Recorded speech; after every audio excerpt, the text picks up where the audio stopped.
आप देख रहे हैं स्टार टुडे समाचार।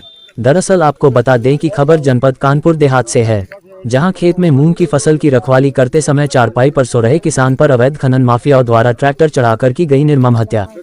कानपुर देहात जिले के थाना मंगलपुर के अंतर्गत ग्राम मुइछा में अपने खेत पर मूंग की फसल की रखवाली कर रहे किसान के ऊपर ट्रैक्टर संचालक ने नशे के हालात में ट्रैक्टर चढ़ाकर की हत्या।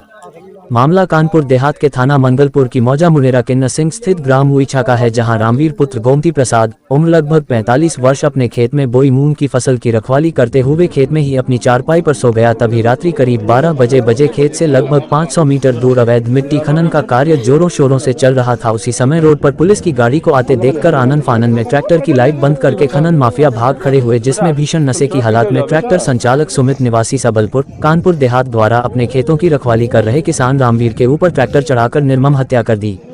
उक्त घटना इतनी भयानक थी कि ट्रैक्टर संचालक द्वारा लगभग मृतक को चारपाई सहित लगभग 10 मीटर तक घसीटते हुए ट्रैक्टर चढ़ा दिया, जिससे किसान की मौके पर ही दर्दनाक मौत हो गई। परिजनों ने बताया कि उक्त ट्रैक्टर संचालक से पूर्व में भी किसान की फसल बर्बाद करने को लेकर विवाद हुआ था, जिसमें मृतक को जान से मारने की धमकी भी दी गई थी।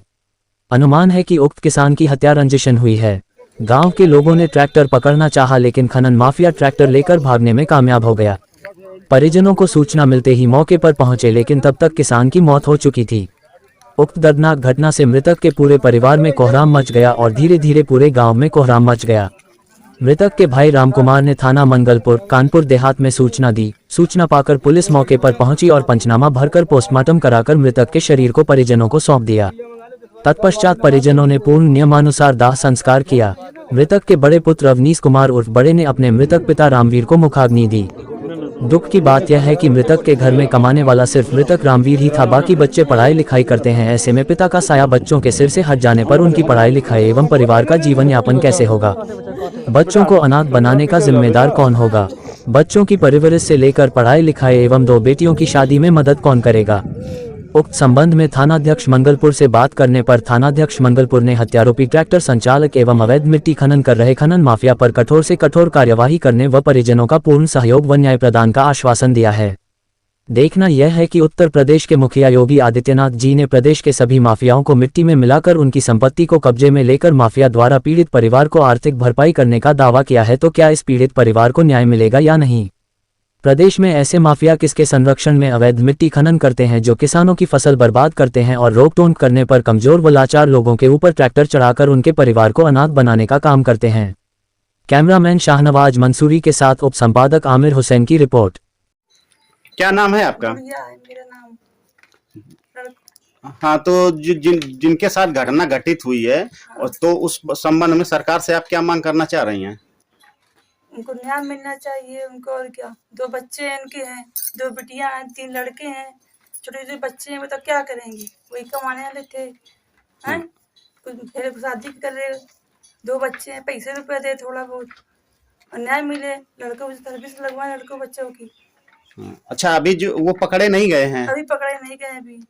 तो आप चाह रही हैं कि वो पकड़े जाएं? हाँ, पकड़े और जो जाएं। है जैसे कि कमाने वाले वही अकेले व्यक्ति थे, तो उनके बच्चों की जो है परवरिश की व्यवस्था सरकार करे, यानी बच्चों को नौकरी दे किसी न किसी को, और जो है बेटियों की शादी में मदद करे। ठीक है, तो आप सुन रहे थे कैसे जो है दुखी परिवार अपने जो है भरण पोषण की मांग के लिए बैठा है, क्योंकि घर में कमाने वाला सिर्फ एक ही बंदा था और सभी बहुत ही लाचार और मजबूर हैं।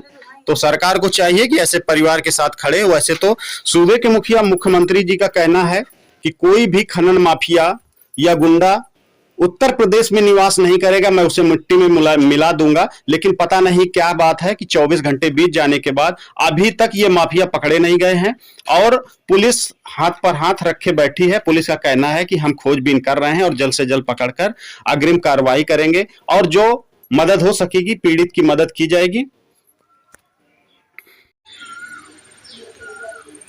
क्या नाम है बेटा आपका? अवनीश कुमार नाम है। कहाँ रहते हो?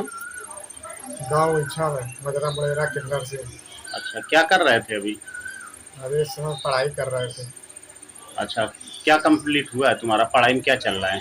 हमारी बीएससी कंप्लीट हो चुकी है और आगे तैयारी कर रहे थे। अच्छा, ये जो जिनकी मृत्यु हुई है वो आपके कौन है? वो हमारे पिताजी थे। तो अब आगे, अब पिताजी तो के साथ तो दुर्घटना हो गई, अब आगे क्या कर पाओगे तुम? मतलब पढ़ाई वगैरह कैसे होगी?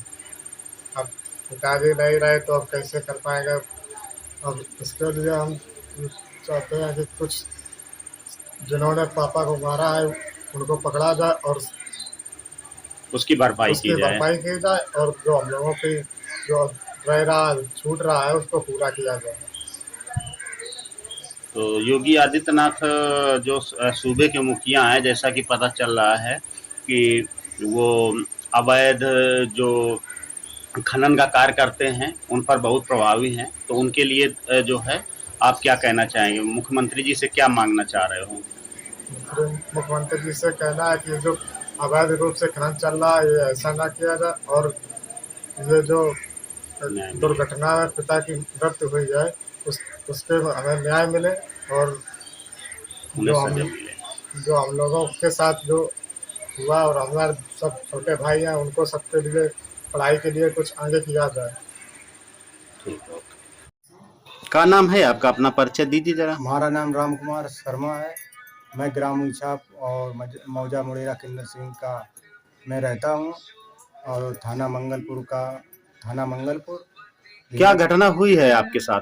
हमारे भाई खेत पर सो रहे थे, मूंग का खेत रखा रहे थे, और उसी थोड़ी दूर पर अवैध खनन चल रहा था मिट्टी का, और उसी ट्रैक्टर वाले ने हमारे भाई के से कई बार उसमें वो हो गई थी, रंजिश हो गई थी, और उसने खेत भी कुचल रखा था, और उसी में कहासुनी हो गई थी। और इसके बाद में उसने हमारे भाई के ऊपर गाड़ी चढ़ा दी। रोड किनारे, मच्चक रोड किनारे सो रहे थे, और हम खेत पर सो रहे थे, और हमारे भाई को कुचल दिया है। इसके बाद में जब हमको सूचना मिली तो हम मौके पर पहुंचे, देखा हमारा भाई मृतक पड़ा था। और कितने समय की घटना है ये? ये रात में 11 और 12 के बीच की घटना है।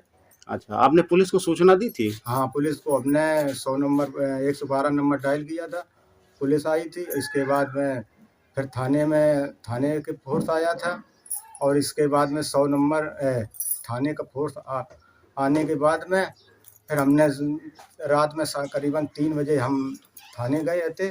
वहाँ पर हमने एप्लीकेशन दी। इसके बाद हमारे ऊपर दबाव पड़ने लगा कि जल्दी से मतलब पोस्टमार्टम रात में ही किया जाए, पर हम लोगों ने मना कर रखा था। पुलिस हम पर दबाव बनाती रही। इसके बाद में सवेरे करीबन 9 बजे पोस्टमार्टम हुआ, और हमको न्याय मिलना चाहिए, यही हमारी गुजारिश है। अच्छा, जो भाई साहब खत्म हुए उनकी शादी हुई है? हाँ, उनकी शादी हो गई है। उनकी उम्र करीबन 45 वर्ष है। उनके 2 बेटी हैं और 3 लड़के हैं। अच्छा, मतलब वो कमाने वाले अपने घर में अकेले थे, वो अपने हाँ, परिवार में? वो घर में अपने परिवार को अकेले चलाते थे, वही अच्छा, कमाने वाले थे, और उनका कोई अब सहारा भी नहीं है। उनके पास थोड़ी सी खेती है, और हमको न्याय मिलना चाहिए। कैसा न्याय चाहते हो आप सरकार से? सरकार से हमें ये कि उनको मतलब गुजारा भत्ता मिलना चाहिए, और जो हो सके वो हमको मिलनी चाहिए, न्याय मिलना चाहिए। ठीक ठीक है। आप कौन है? हम उनकी बहन है। अच्छा, आप क्या कहना चाहेंगे जो है इस घटना से? हम घटना से मेरे भतीजों को कानूनी न्याय मिलना चाहिए। अच्छा, कैसा न्याय जो है चाह रही हैं? अब उनको कानून जहाज आप जानते हो कैसे न्याय मिलना चाहिए, जैसे कानून इनकी परवरिश कौन करेगा? पालने वाला तो एक ही था, मेरा अच्छा, भाई। पढ़ाई लिखाई कर रहे थे बच्चे अभी? हाँ, पढ़ाई कर रहे हैं। अच्छा, तो आप चाह रही हैं सरकार से कि इनको जो है पढ़ाई लिखाई और भरण पोषण की व्यवस्था सरकार करे? हाँ, कोई कमाने वाला नहीं है। आपके कौन थे? भाई अच्छा, तो आप क्या कहना चाहेंगे जो है भाई के लिए अपने? भतीजों को पैसा ऐसा मिलना चाहिए, भाई मदद मिलना चाहिए। आप अपने बच्चों के लिए क्या कहना चाहेंगे? सरकार से कैसी जो है उम्मीद करती हैं? सरकार से मतलब कैसी उम्मीद चाहिए आपको कि क्या सरकार आपकी मदद करे? सरकार हमारी मदद करे कि तुम जल्दी जल्दी उनको पकड़े और हमारे बच्चन का न्याय दिलाए। हमारा खर्चा कौन उठेगा? ठीक।